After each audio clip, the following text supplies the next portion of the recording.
스가랴가 본 환상에 대해서 제가 생각보다 또 스가랴에 받은 은혜가 있고요. 오늘 7번째 시간 하나님의 은혜의 말씀을 함께 나누기를 원합니다. 우리가 지난 시간에 5장을 다 끝내보려고 했는데 잘 안 됐어요. 그래서 5장 1절에서 3절까지, 그리고 오늘은 5장 4절부터 스가랴가 본 환상에 대해서 살펴보도록 하겠습니다. 우리 지난 시간에 6번째 환상 기억나시나요? 사진을 보시면 날아가는 두루마리에 대한 환상입니다. 자, 이 두루마리의 10계명의 2가지 계명을 너희가 못 지켰도다 해서 앞면과 뒷면에 적혀 있었다고 했죠. 첫 번째는 뭐 하는 것이냐면, 따라합시다. 도둑질하는 것. 도둑질하는 것에 대해서 하나님께서 말씀하시고, 두 번째는 여호와의 이름을 함부로 맹세하는 것. 기억나십니까?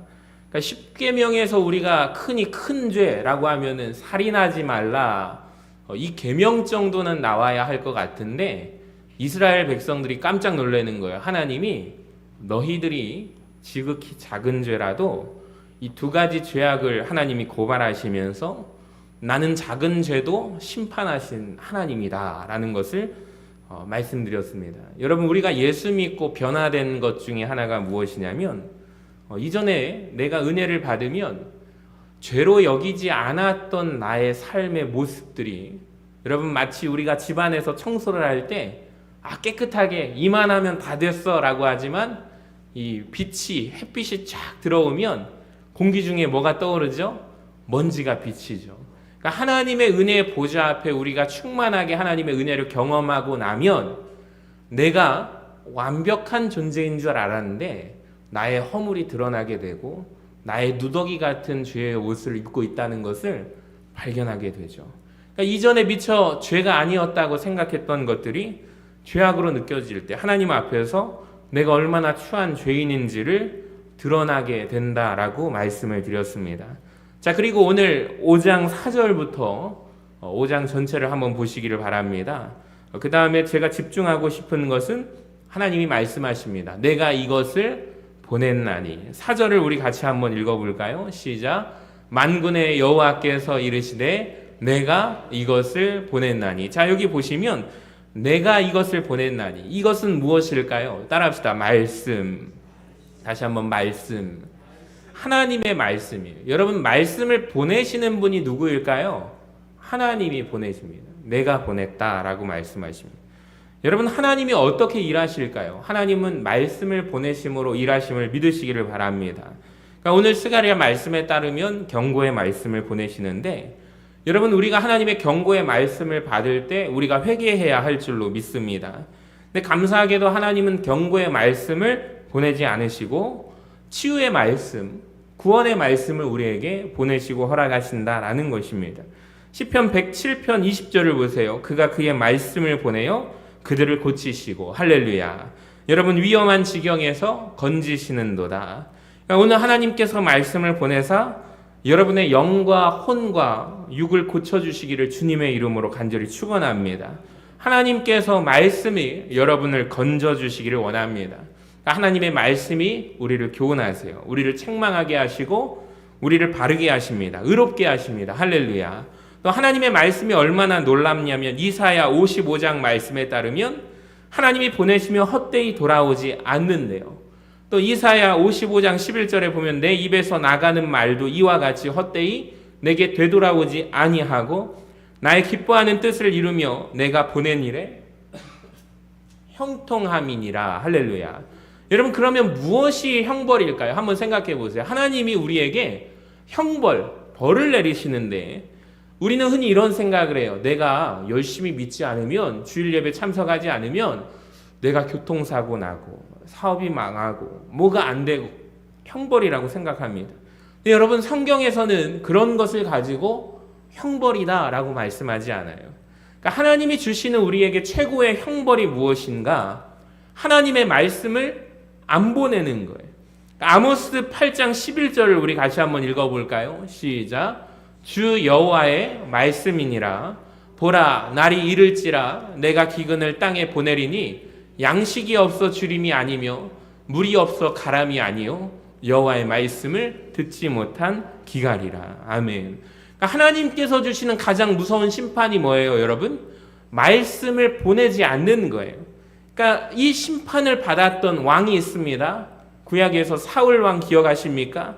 아무리 하나님께 질문하고 하나님께 물어보아도 꿈으로도 말씀하지 않으시고 우림으로도 둠밈으로도 하나님께서 누구를 통해서도 말씀을 보내지 않으십니다.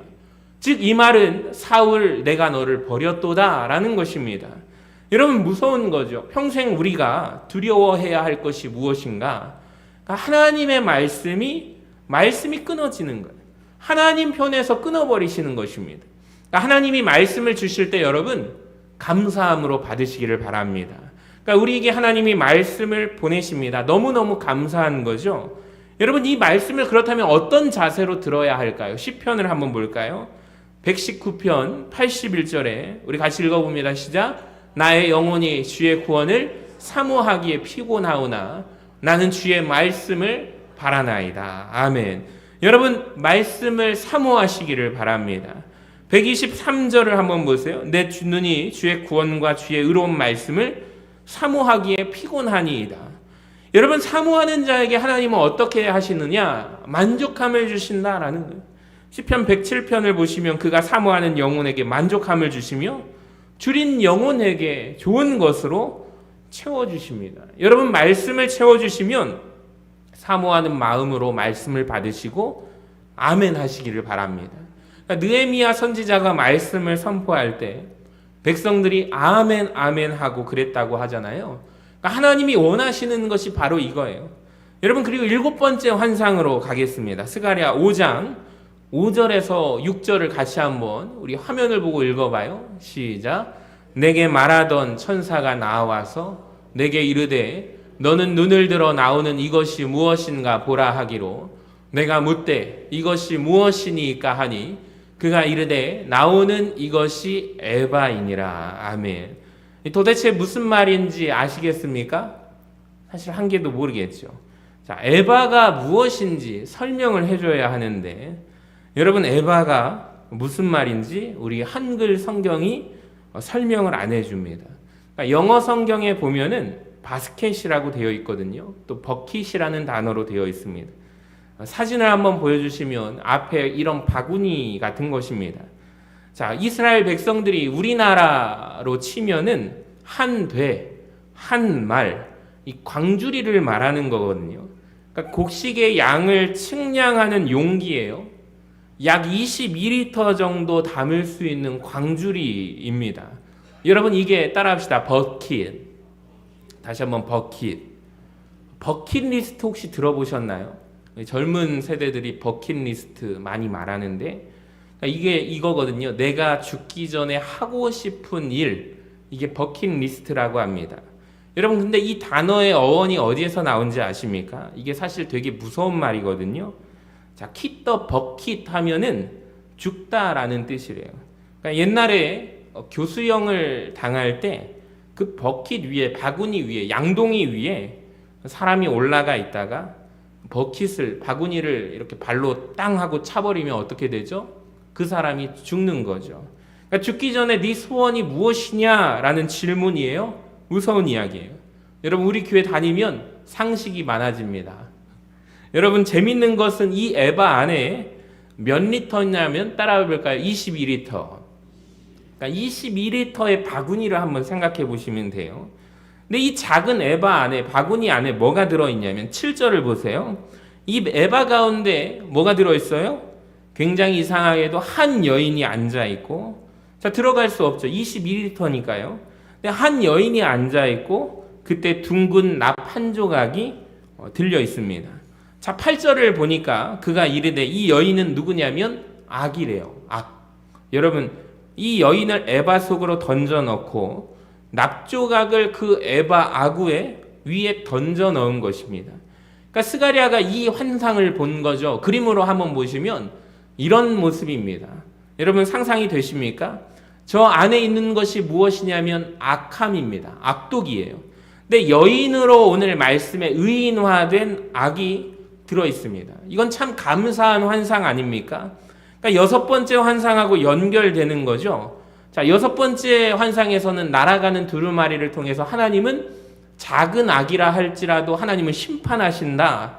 작은 죄악도 하나님은 넘어가지 않으시고 심판하신다고 말씀하시는데, 일곱 번째 환상에서는 이 악함을 여인으로 의인화되었지만 이 악을 에바 안에 집어넣어 버리시고 납뚜껑으로 가두어 버리신다라는 거예요. 자, 더 감사한 것은 9절을 한번 보세요. 내가 또 눈을 들어 본즉 두 여인이 나오는데 학에 날개가 있고 그 날개에 바람이 있는데, 자, 그들이 그 에바를 들어요. 천지 사이에 들어요. 내가 내게 말하는 천사에게 묻되 그들이 에바를 어디로 옮겨가나이까 하니 그가 내게 이르되 그들이 어디로 옮겨요? 시날 땅으로 옮긴대요. 자, 글로 읽으면 잘 이해가 안 되는데 제가 사진 하나를 가져왔거든요. 바로 이겁니다. 여러분, 악을 에바 안에 담아서, 바구니에 담아서 어디에서 어디로 보내는 거예요? 예루살렘에서 시날 땅으로 보내준다. 여러분, 이런 환상을 본 거예요. 좋은 환상 아닙니까? 그러니까 이스라엘에 있는 하나님께서 하나님의 악을 다 여기에다가 집어넣어가지고 납으로 막으신 다음에 예루살렘에서 제거해버려서 시날 땅으로 보내시는 환상. 할렐루야. 여러분, 그러니까 이 두 가지 환상을 통해서 하나님이 우리에게 오늘 이 시간 분명히 알려주는 게 무엇이냐면, 하나님은 작은 죄악을 좋아하신다, 싫어하신다? 싫어하신다. 작은 죄악도 심판하시는 하나님이시다. 여러분, 하나님은 그 죄가, 그 악이 이스라엘 땅에서 완전하게 제거되기를 원하신다라는 거예요. 여러분, 이제 이해가 되십니까? 그러니까 가만히 보니까 말씀의 두루마리는 우리가 평소에 알고 있는 크기보다 훨씬 더 크게 나타나는 거예요. 여러분, 이게 무엇일까요? 그러니까 우리가 보는 것보다 하나님의 말씀을 크게 보시는 거죠. 여러분, 하나님의 말씀이 훨씬 더 큼을 믿으시기를 바랍니다. 우리는 악에 대해서 두렵게 여기죠. 크게 여기죠. 자, 그런데 하나님이 보시기에 악은 어때요? 작은 거예요. 하나님 보시기에 아까 전에 22리터 에바 바구니 안에 죄악이 들어가는 거죠. 사랑하는 여러분, 오늘 말씀을 통해서 악에 대해서 너무 많은 관심을 갖지 마시기 바랍니다. 그러니까 악은 누구 보시기에 작은 거예요? 하나님이 보시기에 작은 거예요. 여러분, 그런데 이게 너무 감사한 환상인데 마지막에 우리가 반드시 짚고 넘어가야 되는 게 하나 있는데, 여러분, 아까 전에 예루살렘에서 어디로 넘어가요? 시날 땅으로 넘어가요. 여러분, 혹시 왜 시날 땅으로 갈까? 이런 질문 안 드십니까? 예루살렘에서 악을 제거해 주시는 건 너무 고마운데 시날 땅 입장에서 보면 도대체 무슨 죄입니까? 자, 시날 땅을 향하여 뭐라고 하냐면 11절 후반부에 보니까 우리 노란 글씨만 한번 읽어봅니다. 시작. 그것이 제 처소에 머물게 되리라. 아멘. 여러분, 11절 후반부에 그곳이 뭐래요? 자기 처소다라는 거예요. 여러분, 이것은 그냥 넘어가면 돼요? 안 돼요?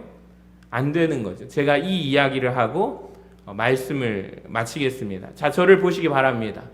고개를 숙이신 분들 여기 있으면 다 보이거든요. 앞을 보시기를 바랍니다. 지금 그렇게 말해도 머리를 안 드는 분들은 이름을 부를 겁니다. 여러분, 잘 기억하시기 바랍니다. 오늘 이 밤에 기도하러 왔는데 주무시면 안 돼요. 여러분, 시날 땅은 따라합시다. 악의 처소. 악의 처소입니다. 시날 땅을 일컬어서 성경은 뭐라고 하냐면 악의 처소라고 말하고 있는데, 한번 보세요. 오늘부터 지금 재밌거든요. 여러분, 잘 보시기 바랍니다. 제가 설명을 하고 설교를 마치겠습니다. 이것만 잘 이해하셔도 오늘 잘 오셨어요. 여러분, 하나님께서 어디에서 악을 제거하신다고 했죠? 우리 중고등부 학생들만 어디에서 악을 제거하셔요? 따라합시다. 예루살렘. 예루살렘에서 시날 땅으로 옮겨가요. 근데 시날 땅은 그 악의 처소래요. 여러분, 하나님이 보시기에 시날 땅은 악의 처소다 말씀합니다. 여러분, 하나님은요, 우리가 생각하는 것보다 하나님은 땅에 대한 관심이 굉장히 많으세요. 예루살렘은 항상 거룩한 땅이라고 부르세요. 예루살렘은 약속의 땅이라고 부르세요. 우리가 지금 새벽마다 가나안 땅 분배, 그러니까 하나님의 약속과 예언의 성취가 나타나는 이 예루살렘 지역을 누가 차지하죠? 유다 지파가 차지하잖아요. 그러니까 하나님의 약속은 오묘합니다. 하나님은 그 구원의 약속을 이루시기 위하여 그 땅을 거룩한 땅으로 가나안 족속들을 다 몰아내기를 원하십니다. 그러니까 하나님은 땅에 대한 관심이 많으세요. 여러분 왜 그랬는지 신할이 왜 악의 처소인가 창세기에 나타나고 있는데요. 창세기 10장 한번 보시기 바랍니다. 제가 창세기 1장부터 11장까지를 이스라엘의 인류의 원 역사라고 합니다. 창조의 때부터 온 민족이 창세기 11장에 가면 뭐가 나오냐면 따라해 볼까요? 바벨탑. 바벨탑이 몇 장에 나오냐면 창세기 11장에 나와요. 그러니까 바벨탑 사건에서 흩어져 버리잖아요. 그러니까 흩어지기 전까지의 역사를 다루고 있는데 굉장히 놀라운 말씀들이 다 거기에 적혀 있거든요. 그러니까 우리가 거기에 비밀에 대해서 잘 몰라서 그렇지. 창세기 10장에 보면은 여러 사람들 이야기가 나오다 말고 창세기가 갑자기 많은 장을 할애해서 공간을 할애해서 누구 한 사람에 대한 이야기를 하고 있습니다. 따라해 볼까요? 니므롯. 다시 한번 니므롯. 니므롯 혹시 들어보셨나요? 니므롯 이야기에 대해서 혹시 알고 계십니까? 창세기 10장 8절을 보세요. 우리 같이 한번 읽어보겠습니다. 큰 소리로 시작. 구스가 또 니므롯을 낳았으니 그는 세상의 첫 용사라. 그가 여호와 앞에서 용감한 사냥꾼이 되었으므로 속담에 이르기를 아무는 여호와 앞에 니므롯같이 용감한 사냥꾼이로다 하더라. 여러분 니므롯에 대해서 아시죠? 우리가 잘 아는 이야기죠. 함과 가나안, 구스, 니므롯. 그러니까 사대손에 대한 이야기를 하는 거예요.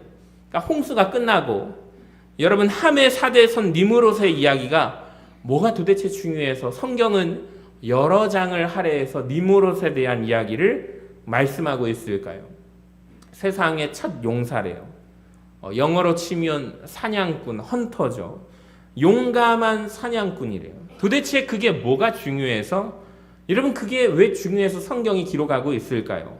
그러니까 여기 보시면 이런 표현이 나와요. 여호와 앞에 용감한 사냥꾼이라고 번역이 되어 있거든요. 근데 히브리어 원 성경에 보니까 파님이라는 단어를 번역하고 있거든요. 그러니까 이 뜻이 두 가지의 뜻이 있습니다. 첫 번째는 영어로 before, 뭐뭐 앞에라는 뜻이 있고 또 하나는 영어로 against라는 뜻이 있습니다. 뭐뭐 앞에 선다라는 것은 하나님을 대적한다라는 뜻이거든요. 그러니까 사실 우리말에서 여호와 앞에 용감한 사냥꾼이라는 표현은 사실 제가 볼 때 잘된 번역은 아닙니다. 자, 그는 여호와 앞에서가 아니라 여호와를 대적하여라고 번역을 해야 돼요. 그러니까 현대인의 성경을 한번 보시기 바랍니다. 보여주시면 구스는 또 니므롯이라는 아들을 낳았는데 그는 세상에서 최초의 정복자였다. 그는 하나님을 무시하는 힘센 사냥꾼이었으므로 니므롯처럼 여호와를 무시하는 힘센 사냥꾼이라는 유행어까지 그 당시에 사람들 사이에서 생기게 되었다. 여러분 이렇게 번역해야 합니다. 이게 놀라운 건데요. 영어 성경에도 보면은 인디피언스라고 합니다. 오브 더 로드. 여호와를 하나님을 대적하여라고 해석해야 맞습니다. 근데 우리 한글 성경에서 번역할 때 이 부분을 잘 못 살렸기 때문에 우리가 이 부분을 그냥 놓치고 지나갑니다. 여러분 홍수 때 하나님의 심판으로 모든 인류가 심판을 받았습니다. 얼마나 하나님 앞에 두려워서 떨었겠습니까? 자, 그런데 4대 만에 하나님을 섬기는 자가 아니라 하나님을 대적하는 자가 나왔다는 것에 여러분 주목하시기를 바랍니다. 그 사람 이름이 뭐예요? 니므롯이다라는 그 이름 자체를 한번 보여주시면 화면에 님이라는 것이 우리나라에서도 높은 사람 거기에다가 님을 붙이지 않습니까? 그러니까 히브리어에서도 님은 높은 사람이에요.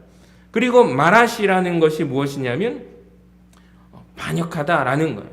그러니까 님 마랏, 님으로 원래 높은 사람에게 반역하는 자, 하나님께 반역하는 자라는 것입니다.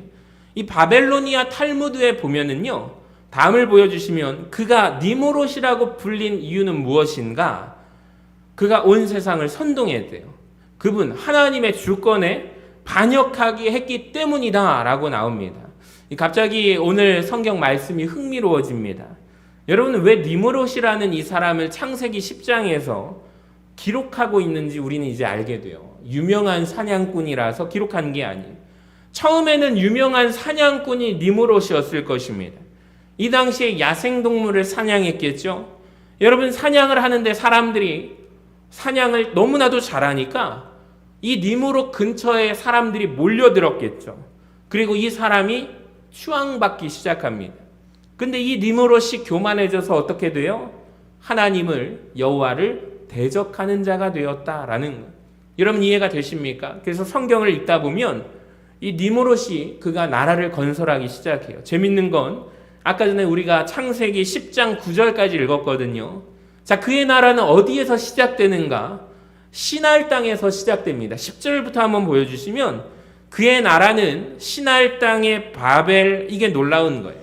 그러니까 이 니므롯이 인류 최초의 대제국을 건설한 사람입니다. 그 사람의 이름이 니므롯이고 그의 나라가 시작된 곳이 어디예요? 시날 땅이다라는 거예요. 그러니까 그의 나라의 영토를 보세요. 계속 말씀을 띄워주시면은 바벨과 에렉과 악각과 갈레에서 시작되어서 그 다음에 중간에 보면 어디까지 가죠? 아수르까지 가고, 그리고 제가 일부러 노란색으로 표기를 했는데 그 다음은 뭐예요? 블레셋. 여기에서 다 나왔다라는 거예요. 여러분, 이스라엘을 대적한 나라들, 하나님을 대적한 나라들, 그 뿌리가 다 어디예요? 니므롯 한 사람으로부터 시작되었다라는 거예요. 너무 놀라운 건 아닙니까? 그렇다면 이렇게 정리할 수 있어요. 믿음의 조상은 누굽니까? 아브라함이죠. 그렇다면 여호와를 대적하는 이의 조상은 누굽니까? 니므롯이죠. 여러분, 우리는 이것을 꼭 기억하셔야 돼요. 오늘 이 설교를 들으신 분들은 꼭 잊지 마시기 바랍니다. 창세기 10장에서 이 니므롯 이야기를 한 다음에 창세기 11장에 가면 뭔 얘기가 나와요? 아까 전에 바벨탑 이야기가 나와요. 여러분, 이 두 개가 연관이 되어 있다는 거 아십니까? 여러분, 바벨탑을 한번 보시기 바랍니다. 창세기 11장 2절에 이에 그들이 동방으로 옮기다가, 자, 바벨을 어디에다 쌓았어요? 시날 평지에 쌓았습니다. 여러분, 참 소름 끼치지 않습니까? 이거 그러니까 연관되는 거죠. 그냥 보면 지나치면 안 되는 거예요. 여러분, 이 정도 거대한 바벨탑을 지을 때 우리가 공사를 하잖아요. 이 토목공사를 진행하기 위해서는 반드시 역사학자들이 뭐라고 분석하냐면 이것을 주도하는 한 사람이 있어야 돼요.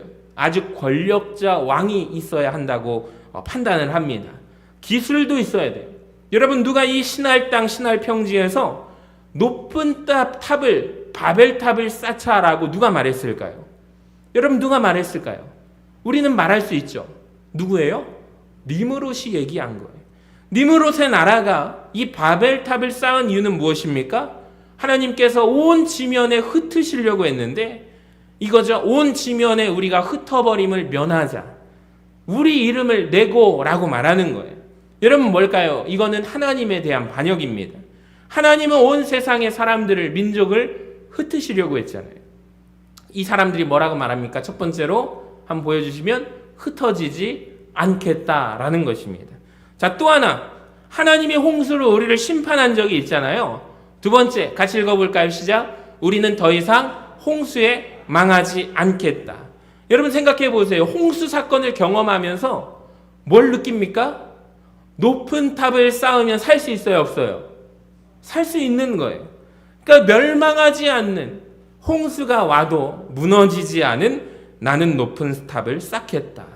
여러분, 이 바벨탑을 쌓은 배후에 여호와를 향한 대적의 악의 근원이 있다라는 거예요. 니므롯이 있습니다. 자, 그래서 요세푸스라는 역사가가 이 부분을 정확하게 이 이야기를 하고 있는데, 보여주시면 그때 사람들을 자극하여 하나님을 그토록 모욕하고 경멸하게 한 자가 누구래요? 니므롯이라는 거예요. 그는 노아의 아들 함의 손자입니다. 엄청난 힘을 가진 용사예요. 그는 사람들이 하나님 때문이 아니라 니므롯 자신 때문에 행복을 누린다고 설득했고, 차츰 사람들 위해 절대적 권력자로 군림하기 시작합니다. 그는 또한 하나님이 만일 세상을 심판하셔서 물에 잠기게 하려 한다면 내가 하나님께 보복하겠다라고 말합니다. 그래서 그는 물이 미치지 못할 만큼 높은 탑을 쌓아서 자기 조상들을 멸하신 하나님 앞에 보복했다라는 거예요. 여러분 참 무섭지 않습니까? 이 니므롯이라는 사람이 바벨탑을 쌓은 거예요. 그래서 니므롯 사진을 한번 보여주시기 바랍니다. 자, 그 다음 사진도 한번 보여주시면 니므롯에 대한 책들이 많아요. 그러니까 바벨탑을 쌓은 주인 니므롯이라고 되어 있습니다. 그러니까 니므롯이 바벨을 탑을 쌓았던 곳이 어디라고요? 시날 땅, 시날 평지입니다. 그러니까 여러분 아까 전에 뭐라고 했죠? 그 땅은, 시날 땅은 뭐라고 했습니까? 악의 처소라고 했습니다. 홍수 이후에 하나님께 대한 대반역이 시작되는 곳, 바벨탑이 우뚝 세워지는 곳, 그 악을 밀봉해서 그곳으로 보낸다는 의미가 여러분 이제 이해가 되십니까? 오늘 이해가 되시죠? 자, 그것만이 아닙니다. 이 바벨, 이 시날 땅이 온갖 우상숭배가 자행하는 곳이라는 것을 아십니까?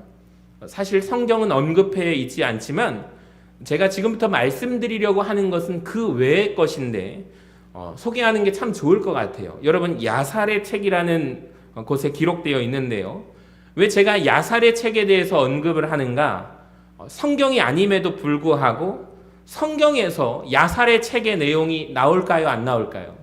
2번 나옵니다. 여러분 다음 말씀을 보시면 여호수아 10장 13절에 뭐라고 되어 있죠? 야살의 책에 기록되기를. 사무엘하 1장 18절에도 뭐라고 되어 있어요? 야살의 책에 기록되었으되. 이런 표현이 성경에 기록되어 있는 거 아십니까? 그러니까 고대에서 아주 중요한 문서 중에 하나가 뭐예요? 이 야살의 책입니다. 이 야살의 책에 무슨 내용이 나오는지 아세요? 이 니므롯에 대한 내용, 니므롯의 아내와 아들에 대한 이야기가 나오거든요. 제가 잠깐 소개할게요. 성경적인 연관성이 있습니다. 이 야살의 책에 니므롯에 대해서 어떤 표현이 나와 있냐면 한번 보세요. 니므롯이 바벨탑을 건설한 죄로 하나님 앞에 죽습니다. 자, 니므롯이 죽게 되자 그의 아내의 이름이 세미라미스라는 여자인데 이 여자가 이 성을 떠났다가 얼마 뒤에 한 아기를 품에 안고 나타나요. 자, 그러면서 뭐라고 주장하는가 보세요. 니므롯은 하늘로 올라가서 태양신이 되었고 자기는 그 태양빛을 받아서 임신해서 아들을 낳았도다. 그리고 그 아들의 이름은 뭐라고 하냐면 담무스다라고 말하는 거예요. 그리고 이 담무스는 부활한 니므롯이다라고 이야기를 합니다.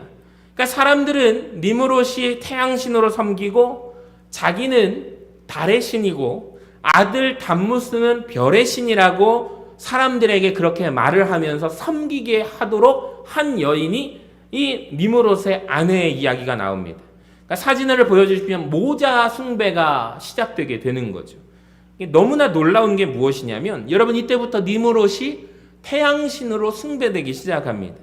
그러니까 이 니므롯이 바벨탑 이후에 시날 땅 평지로부터 퍼져나가면서 다른 곳에 다른 지역에 여러분 다른 이름으로 알려지게 되는데 그 이름 중에 하나가 우리가 잘 알고 있는 따라합시다. 바알. 그리고 또 하나 뭐죠? 아세라 신입니다. 여러분 그러니까 그의 아내 니므롯의 아내 세미라미스는 아세라. 여기에서 다 시작된 거예요. 그리고 그 아들의 이름은 아까 뭐라고 했죠? 따라해볼까요? 담무스입니다. 너무나 놀라운 것은 에스겔서에 우리가 얼마 전에 살펴봤잖아요. 사람들이 담무스를 숭배하는 과정이 나와요, 안 나와요? 에스겔 8장을 한번 보여주세요. 같이 한번 읽어봐요. 시작. 거기에 여인들이 앉아 담무스를 위하여 애곡하더라. 여러분 이 말씀이 나옵니다.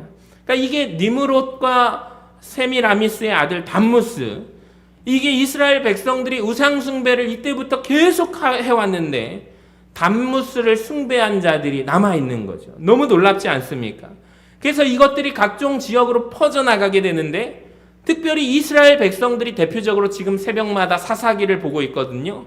사사기 2장 13절을 보면 이 말씀이 나오는데 우리 같이 읽어볼까요? 시작. 곧 그들이 여호와를 버리고 바알과 아스다롯을 섬겼으므로. 그러니까 오늘 우리가 이 말씀을 들으면 바알은 누구예요?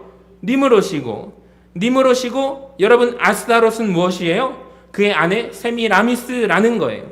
그러니까 결국은 이들이 바알과 아세라를 섬긴 것이 누구를 섬긴 거예요? 니므롯과 그의 아내 세미라미스를 섬긴 거고 대부분의 그 지역의 문화권 안에서 비슷한 태양신을 섬겨요. 자, 그 다음에 특별히 여자가 아기를 안고 있는 이 신의 모습 한번 그림을 보여주시면 이런 모습이 이집트에서도 나타난다라는 거예요. 여러분, 사진을 제가 몇 가지를 가져왔는데 아까 전에 앞에 한번 보여주신 바알과 아세라를 보여주실래요? 여러분 보세요. 대부분의 문화권에서 이게 퍼져나가는데 영향을 받은 것 같아요. 그 다음에 보시면 중국에서도 여러분 아기를 안고 있는 사진이 있고요. 그 다음에 보시면 이집트에서 왼쪽에 이시스 호루스, 너무나도 신기하게도 안고 있는 아기가 담무스예요. 여러분, 이 여자의 모습이 문화권을 바꿔가면서 이름을 바꿔가면서 이렇게 전 세계로 알려지고 퍼져나간 것이 여러분 역사적인 문헌 가운데 이게 기록되어 있습니다. 그래서 역사학자들이 이것의 연관성을 조사하고 있는데 저는 왜 이것이 성경적인 근거가 있다고 말씀드리냐면 요한계시록 17장 5절에 보면 이 말씀이 기록되어 있기 때문입니다. 우리 같이 읽어볼까요? 시작. 그의 이마에 이름이 기록되었으니 비밀이라 큰 바벨론이라 땅의 음녀들과 가증한 것들의 어미라 하였더라. 아멘. 여러분 18장에도 이렇게 되어 있습니다. 보여주시면 힘찬 음성으로 외쳐 이르되 무너졌도다 무너졌도다 큰 성 바벨론이여 귀신의 처소와 각종 더러운 영이 모이는 곳이라고 말씀합니다. 이해가 되십니까? 그러니까 신할 땅에서 이 니무롯이라는 한 사람이 하나님을 대적하는 대제국을 건설하고 니무롯이 죽고 나서 이 여자와 그 아들을 통하여 우상숭배가 전 세계로 퍼져나가고 영향을 받게 되는 거죠. 그러니까 하나님이 보시기에 바벨론, 이 신할 땅은 어떤 곳이냐면 죄악이 시작된 곳이죠. 홍수 이후에. 그래서 여러분 스가랴 환상을 통하여 예루살렘에서 악을 제거해서 원래 자기의 처소 그곳으로 보내겠다 이렇게 된 것이죠. 여러분 참 재밌지 않습니까? 그러니까 하나님이 보실 때 은혜로운 땅이 있고 거룩한 땅이 있습니다. 예루살렘, 하나님이 보시기에 악한 처소가 있습니다. 그곳이 어디죠? 신할입니다. 신할 땅. 근데 오늘날에도 이 말씀을 우리가 대입하면 있어요, 없어요? 우리도 느끼는 거예요. 여러분 영적으로 굉장히 중요합니다. 이곳 예배드리는 곳, 영적으로 거룩한 땅 되신 거 아십니까? 우리 예전에 한 청년이 결혼을 했어요. 신혼여행을 갔어요. 근데 잠을 자는데 굉장히 막 힘들게 신혼 첫날 힘들게 막 새벽에 막 뭐가 눌린 것 같아가지고 눈을 떠가지고 새벽에 창밖에 커튼을 탁 치니까 거대한 불상 앞에 있는 호텔이라는 거예요. 들어올 땐 몰랐대요. 근데 잠을 자고 나서 뭔가가 막 식은땀을 흘리면서 첫날 그 딱 일어났는데 뭔가 기운, 영적인 기운이 있더라는 거예요. 그래서 그 해외에 가가지고 하필이면 잡아도 방을 불상이 거대한 불상 거기가 이제 절인가 봐요. 그래서 그 영향을 받은 곳에 그런 얘기를 갔다 와가지고 얘기를 하는 거예요. 여러분 영향이 있다고 없다고 생각하십니까? 여러분 내가 선 이곳을 거룩한 땅으로 만들 것인가? 악의 소굴로 만들 것인가? 여러분 악의 소굴들이 있다는 것입니다. 잘 생각해 보세요. 유흥업소들. 공간이 아무렇지도 않습니까? 절대 그렇지 않습니다. 그러니까 하나님은 이 땅을 바라보실 때 어떠한 시각으로 바라보시는가 굉장히 중요합니다. 여러분 우리가 간절히 기도합시다. 우리가 서 있는 이 땅이 거룩한 땅, 거룩한 처소가 되기를 주님의 이름으로 간절히 축원합니다. 여러분의 가정이, 여러분의 집이 아무렇지도 않은가요? 우리가 가정에서 예배를 드려야 하는 이유가 여기에 있는 거예요. 그곳이 거룩한 땅이 되어져야만 하기 때문입니다. 여러분이 살기 이전에 누군가가 그곳에서 무엇을 어떻게 하고 살았는지 여러분은 어떻게 압니까? 거기에서 만약에 귀신을 섬겼는지 어떻게 압니까? 그러니까 여러분이 반드시 그곳에서 이사 가면 예배를 받고 신방을 받아야 하는 이유가 여기에 있는 거예요. 그래서 교회에서 왜 이사 신방을 합니까? 여러분 이사 신방을 하는 이유가 무엇입니까? 여러분이 있는 그 땅이, 이 가정이, 이 사업장이 하나님의 귀한 거룩한 땅으로 축복을 받기를 원하는 마음으로 이사 신방을 받는 거예요. 아직까지 혹시 이사 신방 안 받으신 분들은 여러분 꼭 이사 신방 받으시기를 바랍니다. 보면은 목사님 너무 바쁘신 것 같다고 어느 날 보면 주소가 갑자기 옮겨져 있어요. 언제 이사하셨어요? 그랬더니 언제 이사했대요. 해가지고 아유 아쉽다. 그러면서 여러분 제가 꼭 찾아가서 여러분 이사 신방을 받아야 할 이유가 여기에 있는 거예요.